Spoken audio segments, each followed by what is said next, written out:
Les biens, la connaissance, les capacités spirituelles et naturelles que tu crois posséder ne t'appartiennent pas. Ce sont des ressources que Dieu t'a données pour servir les autres.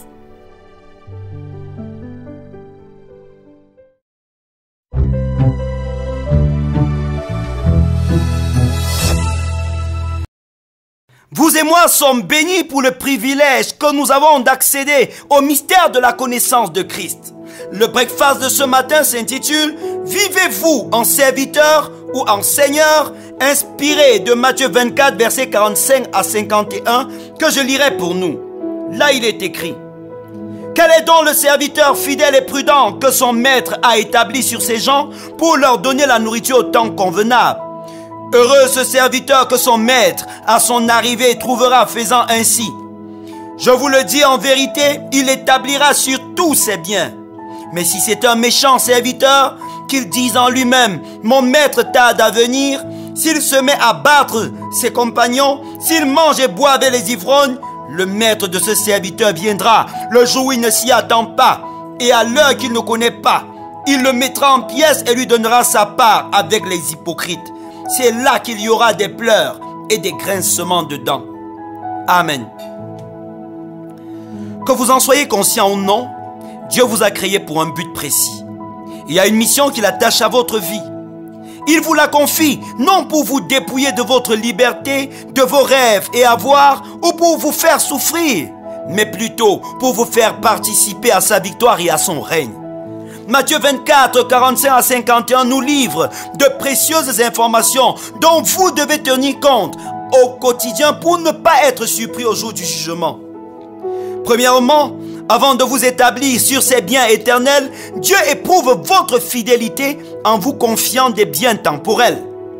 Il dit dans le verset 45 qu'il vous a établi sur ces gens pour leur donner la nourriture au temps convenable. Vos connaissances, vos richesses, vos dons spirituels ne vous appartiennent pas en réalité. Ce sont des ressources que Dieu a mis à votre disposition pour servir les autres et non pour vous servir. Vous servez Dieu en servant les autres avec ce que Dieu vous a gracieusement donné. Demain, votre position dans l'éternité dépendra grandement de la manière dont vous avez servi les autres.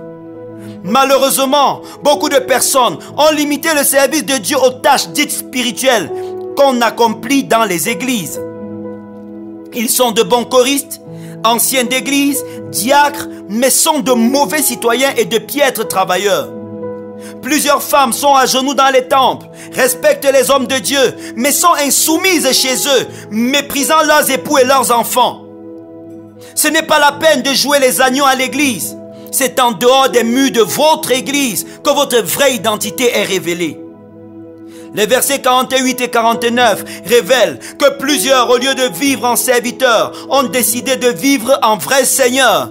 Ils font du mal aux personnes que Dieu a pourtant placées pour qu'ils bénissent. Ils se servent des dons de Dieu pour vivre dans la débauche et avec les débauchés. Ils le font parce que le maître a tardé. C'est exactement ce que nous vivons de nos jours. Le fait que le retour de Jésus a tardé a rendu les hommes méchants et permissifs. Comment vivez-vous? Qu'avez-vous fait des ressources que Dieu vous a données? Êtes-vous en train de bénir les autres?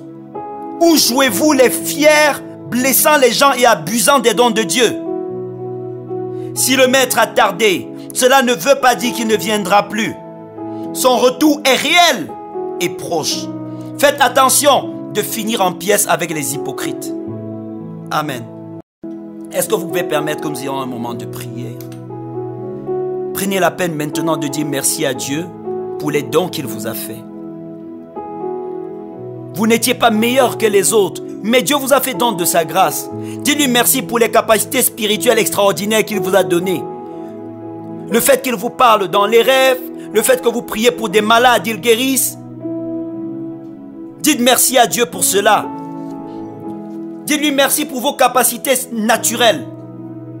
La capacité de retenir, la capacité de bien chanter, vos aptitudes en menuiserie, en maçonnerie, votre amour pour ce qui est beau, votre finesse dans votre travail. Dites merci à Dieu pour cela. Dites-lui même merci pour votre beauté. Pour le fait que de manière très aisée, votre présence attire l'attention et impose le respect. Dites merci à Dieu pour cela. Et en même temps, répentez-vous devant le trône de Dieu pour tous les moments où vous n'avez pas été une bénédiction pour les gens avec ces grâces que Dieu a mis en vous.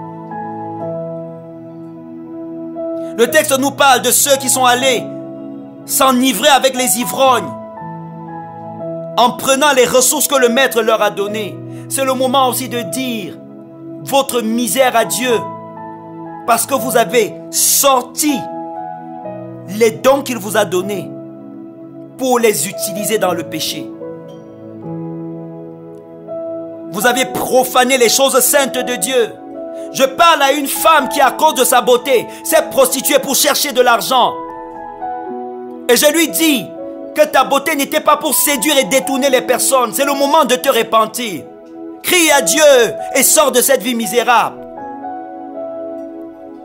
Je parle à cette personne qui est devenue une escroc avec l'intelligence que Dieu lui a donnée. Je voudrais interpeller cet artisan qui a détourné beaucoup d'argent. Les gens lui ont donné de l'argent pour des ouvrages. Il ne les a jamais réalisés. C'est le temps de crier à Dieu et de vous repentir de votre conduite. Je voudrais aussi parler à ce jeune homme qui, dans sa famille, a été béni d'intelligence, a eu beaucoup d'argent, mais en a profité pour mater la famille et recruter les gens dans les loges. Demandez à Dieu de vous donner un cœur de serviteur. Admettez qu'il est le seul Seigneur. Demandez-lui de vous apprendre à servir les autres par ce que vous avez et par ce que vous êtes. Je prie au nom de Jésus en ce moment que la grâce de Dieu change votre cœur et vous donne une détermination particulière pour le servir. Je prie que toute maladie, toute souffrance, tout tourment qui était venu sur votre vie parce que vous étiez sorti de l'agenda de Dieu et aviez volé ses talents pour l'utiliser dans le péché, que le Seigneur vous restaure dans sa grâce et vous repositionne dans votre appel. Au nom de Jésus-Christ. Amen. Si après avoir suivi ce message, vous avez encore envie de continuer à prier, n'hésitez pas. Déposez votre téléphone ou arrêtez votre télévision et répandez votre cœur devant le trône de Dieu. Le Seigneur est là, il est tout proche. Qu'il vous bénisse et vous garde. Amen.